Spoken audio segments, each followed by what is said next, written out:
जनाब बैठे हैं। सर्दी शुरू हो चुकी है, चाय का मज़ा लिया जा रहा है। आज क्रिमिनोलॉजी के मौजू को हल्के फुल्के अंदाज में बात करने का प्रोग्राम है।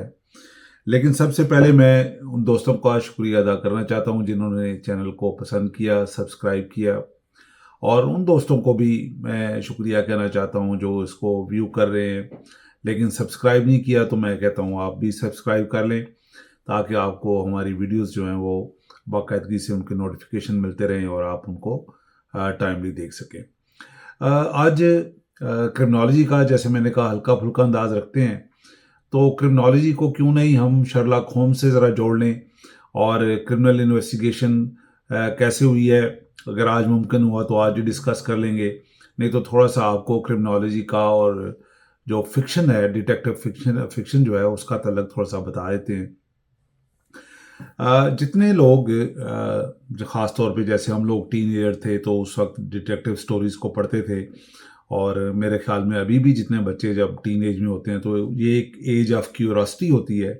बच्चे हर चीज़ को जानना चाहते हैं, वो थोड़े से बड़े हो रहे होते हैं, बचपना ख़त्म हो रहा होता है, नौजवानी की तरफ जा रहे होते हैं, तो उनको हर चीज़ में कोई ना कोई मिस्ट्री नज़र आती है, उसको देखना चाहते हैं। तो ऐसे ही हमारा बचपन भी गुजरा। और उस ज़माने में जो इंग्लिश में डिटेक्टिव स्टोरीज़ थी वो शर्लॉक होम्स की थी, जो सर कोनन डॉयल ने लिखी थी। और ये पहली जो स्टोरी उन्होंने लिखी थी, ए स्टडी इन स्कारलेट, जो थी वो 1887 या 1887 में उन्होंने लिखी। हम लोग जब अपने बचपन में इब्न सफ़ी को पढ़ रहे थे तो दो तरह की हमें नावल मिलते थे, जासूसी नावल जो थे। एक जासूसी दुनिया थी जिसके दो मशहूर कैरेक्टर, जिस तरह सर कोनन डॉयल का शर्लॉक होम्स और डॉक्टर वाटसन मशहूर थे, इस तरह इस जासूसी दुनिया में कर्नल हमीदी और कर्नल फ्रीदी जो है, कैप्टन हमीदी और कर्नल फ्रीदी, ये दो किरदार थे। कर्नल फ्रीदी जो हैं वो क्रिमिनोलॉजिस्ट हैं और हमें बताया जाता है कि कैरेक्टर की जो हमें बताई जाती है उसमें कैरेक्टर में वो क्रिमिनोलॉजिस्ट हैं और ऑक्सफोर्ड से उन्होंने क्रिमिनोलॉजी में मास्टर्स किया हुआ है। और ये कैरेक्टर जो है, या जासूसी दुनिया का पहला जो नावल है, ये 1952 में पब्लिश होता है। इसके साथ ही एक और तकरीबन 3 साल के वक्फे के साथ इब्न सफ़ी एक और भी जासूसी कैरेक्टर को मुतारफ़ कराते हैं और उसको अली इमरान का नाम देते हैं। और उस जासूसी नावल का नाम इमरान सीरीज़ होता है। और उसके भी तकरीबन 120 के करीब जो नावल हैं वो इब्न सफ़ी ने लिखे। इसके साथ और भी काफ़ी लोगों ने लिखे, जो कुछ लोगों ने इब्न सफ़ी बन के लिखा, कुछ लोगों ने अपने नाम से भी लिखा। बहरहाल ये अपने ज़माने में मशहूर डिटेक्टिव स्टोरीज़ थी जो सारे सुन रहे थे और देख रहे थे। जो शर्लॉक होम्स की जो जो एडवेंचर है या बुक्स हैं, उसमें तकरीबन 25,000 के करीब जो है वो स्टेज ड्रामे बने हैं, फिल्में बनी हैं, टीवी सीरीज़ बनी हैं और ये एक मशहूर कैरेक्टर रहा है। इसकी खासियत ये थी कि शर्लॉक होम्स जो है वो जो ट्रेडिशनल पुलिसिंग का जो स्टाइल है उससे हट के वो बात करता है। ट्रेडिशनल पुलिसिंग क्या थी कि लोग उस ज़माने में या आई विटनेस काउंट होता था या कन्फेशनल स्टेटमेंट होती थी। इन दो चीज़ों के बेस पे पुलिस जो है वो किसी भी मुलज़म का या केस का फैसला अदालत में करवाती थी। तो शर्लॉक होम्स ने सबसे पहले ये एक क्राइम सीन इन्वेस्टिगेशन की रवायत डाली।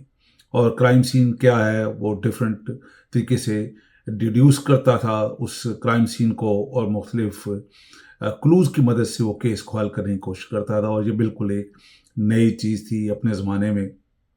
और शायद पुलिस भी ये काम नहीं कर रही थी जो काम एक फिक्शनल राइटर जो है सर कोनन डॉयल जो कर रहे थे, वो पुलिस के भी वहमो गुमान में उस वक्त नहीं था।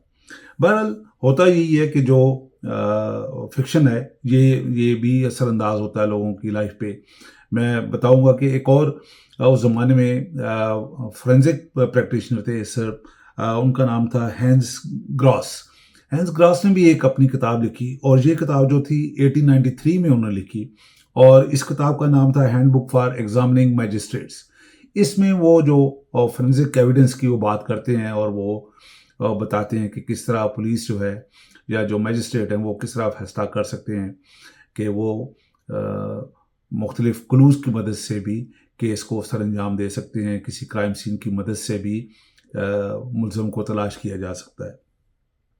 इन दो चीज़ों का असर जो है, क्योंकि एक था फिक्शनल राइटर था, और दूसरा जो था वो फोरेंसिक एक्सपर्ट था, जिसने जिनकी किताबों से एक फ्रेंच क्रिमिनोलॉजिस्ट जो है, जो एडमंड लोकर्ड है, वो बड़ा मुतासर होता है। और वो फिर तकरीबन 1910 में वो लियोन में, फ्रांस में, ये बेसिकली क्रिमिनोलॉजिस्ट है जो लोकार्ड है, और 1910 में ये पुलिस की मदद करता है, और पुलिस की मदद से ये एक लैब भी बना लेता है, जो यूरोप में पहली फोरेंसिक लैब आप कह सकते हैं उसको। कुछ पुलिस की तरफ से 2-3 लोग भी मिल जाते हैं, और 2-3 कमरे भी वो अपनी लैब के लिए वो अपने लिए मुख्तस कर लेता है। तो अब बाकायदा तौर पे ये एक बुनियाद पड़ गई। वो अपनी किताब में भी लिखता है, अपने लेक्चर्स में भी बताता है कि मेरी जो इंस्पिरेशंस जो मैंने ड्रा की हैं वो शर्लॉक होम्स से, और सर तो नहीं है, हैंस ग्रास जो है उसकी जो बुक है उससे मैंने ये सारी इंस्पिरेशन डिराइव की हैं। और फिर ये जो लोकार्ड है, इसका एक बहुत ही मशहूर प्रिंसिपल भी मशहूर हो गया। प्रिंसिपल क्या था कि एवरी कॉन्टैक्ट लीव्स ए ट्रेस। तो यानी कि जहाँ पे वारदात हुई है, जहाँ पे एक विक्टिम है, वहाँ पे एक अगर ऑफेंडर है, तो उस इंटरेक्शन के दरमियान में कुछ ना कुछ ऐसे क्लूज, कुछ ना कुछ ऐसी चीज़ें हम ट्रेस कर सकते हैं, जिनकी मदद से केस को सॉल्व किया जा सकता है। क्राइम सीन इन्वेस्टिगेशन जो है वो हर इन्वेस्टिगेशन में, हर केस में बड़ी मावन और मददगार होना शुरू हो गई। इसके ज़्यादातर जो इनके थे इसमें जो डीएनए है, फिंगरप्रिंट्स हैं, और फाइबर है, ये तमाम चीज़ें, हेयर्स हो गए, इन चीज़ों को वो एविडेंस के तौर पे लेता है। और जी बिल्कुल उसी तरीके से जिस तरह शर्लॉक होम्स अपने एविडेंस को कलेक्ट करता है और एक हाइपोथेसिस बिल्ड करता है, डिड्यूस करता है एक एनालिसिस, और फिर केस को सॉल्व करता है, बिल्कुल लोकार्ड ने भी जो प्रिंसिपल अपना बनाया उसमें यही था कि एवरी कॉन्टैक्ट लीव्स ए ट्रेस, और उसकी बुनियाद पे वो केसेस को फैसला करता है। तो फिर ये बुनियाद बन गया तमाम जदीद इन्वेस्टिगेशन का। अगले किसी प्रोग्राम में हम इसमें और डिस्कस करेंगे कि ये जो क्रिमिनल इन्वेस्टिगेशन का जो हिस्सा है, ये क्राइम सीन इन्वेस्टिगेशन में कैसे तब्दील हुआ, और क्राइम सीन इन्वेस्टिगेशन ओवरऑल एक क्रिमिनल प्रोफाइलिंग की सूरत में कैसे इख्तियार कर गया।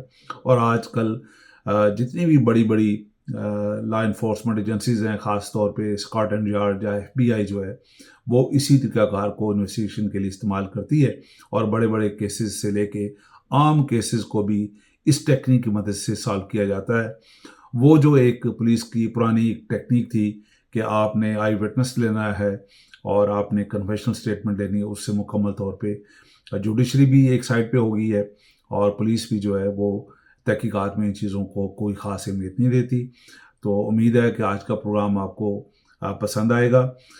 मेरे चैनल को लाइक और सब्सक्राइब ज़रूर करें, अपने दोस्तों के साथ ज़रूर डिस्कस करें, कमेंट में अपने कमेंट कीमती जो हैं वो हमें ज़रूर लिखें, ताकि हम अपने प्रोग्राम को और बेहतर कर सकें, या जिन मौज़ूआत पे आप चाहते हैं कि हम प्रोग्राम करें वो भी हमें ज़रूर लिखें। अपना बहुत ख्याल रखें। अल्लाह हाफ़िज़।